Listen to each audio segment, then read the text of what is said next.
दौंड तालुक्यातील पिंपळगाव येथे बैलांची झुंज लावण्याची 150 वर्षांची परंपरा चालू आहे. संपूर्ण गावाच्या वतीने हा कार्यक्रम घेत असतात. नागपंचमी निमित्त हा कार्यक्रम घेतला जातो. हा कार्यक्रम पाहण्यासाठी 10 ते 15 हजार लोक येत असतात. कॅमेरामन निखिल शेलार व अनिकेत भालेराव. नमस्ते. भारत न्यूज चॅनल मध्ये आपल्या सर्वांचं प्रथमतः हार्दिक असं स्वागत करतो. पुणे जिल्ह्यातील दौंड तालुक्यात बेलवडी या ठिकाणी बेलवडी आणि पिंपळगावच्या या ठिकाणी हा झुंजीचा कार्यक्रम चालू असतो. दरवर्षीप्रमाणे नागपंचमी दिवशी हा योग समजावासाठी सोमवार या ठिकाणी आलेला आहे. तरी मी या ठिकाणी आमच्या बरोबर नितनवरे साहेब आहेत. त्यांनी या ठिकाणी त्यांच्या लढीसाठी त्यांनी बैल आणलेला आहे.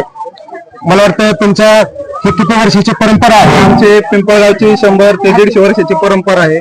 आमचं 4थं वर्ष आहे बैल आणायचे आणि गावातले सुद्धा भरपूर बैल असतात आणि परंपरा आम्ही अशीच पुढे कायम ठेवणार आहोत.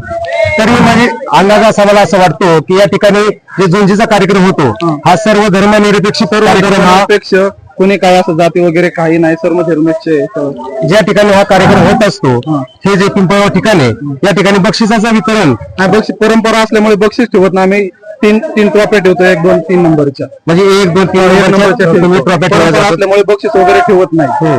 त्याच्यामध्ये फक्त एवढंच की फक्त मान सन्मान दिला जातो. मान सन्मान दिला जातो. म्हणजे गावातले प्रत्येक पोरं सगळे एकत्र येऊन ग्रुपने बैल आणतात मुंबईचे. धन्यवाद. या ठिकाणी आपण आमच्याशी बोललात.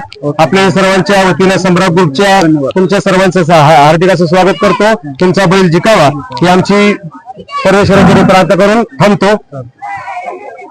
पुढे आपण पाहूयात भारत न्यूजचे पत्रकार सुभाष गायकवाड यांनी पत्रकार रवींद्र खोरकर यांची घेतलेली मुलाखत.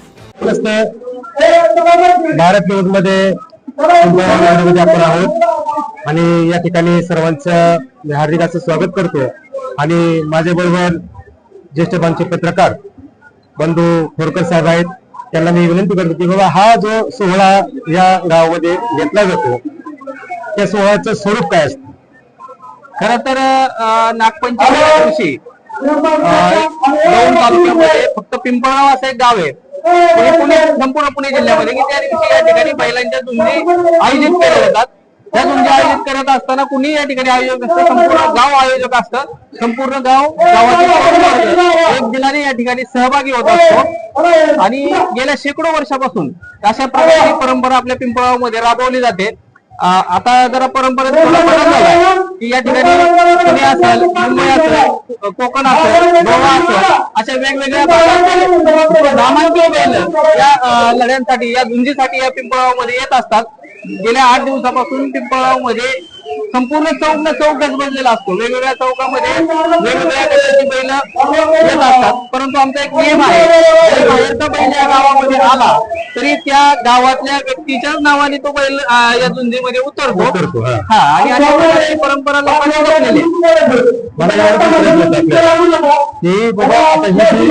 जपलेली येत आहेत. म्हणजे आपल्या मला वाटतं दौंड तालुक्यामध्ये मोठा कार्यक्रम आपल्या सोमवार दिवस आहे आणि दिवशी होत आहे. त्याच्या मागचं रहस्य काय? नागपंचमी हा सण संपूर्ण महाराष्ट्रात साजरा करतो. आपण म्हणतो की नागपंचमीसाठी प्रसिद्ध आहे महाराष्ट्रात. त्याच पद्धतीने संपूर्ण महाराष्ट्रामध्ये पिंपळगाव हे असं गाव आहे. या गावामध्ये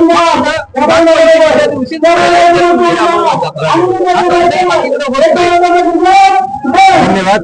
आपल्या बरोबर ज्येष्ठ पत्रकार खोरकर साहेब त्यांचं हार्दिक धन्यवाद. Thank you. Subscribe now and press the bell icon.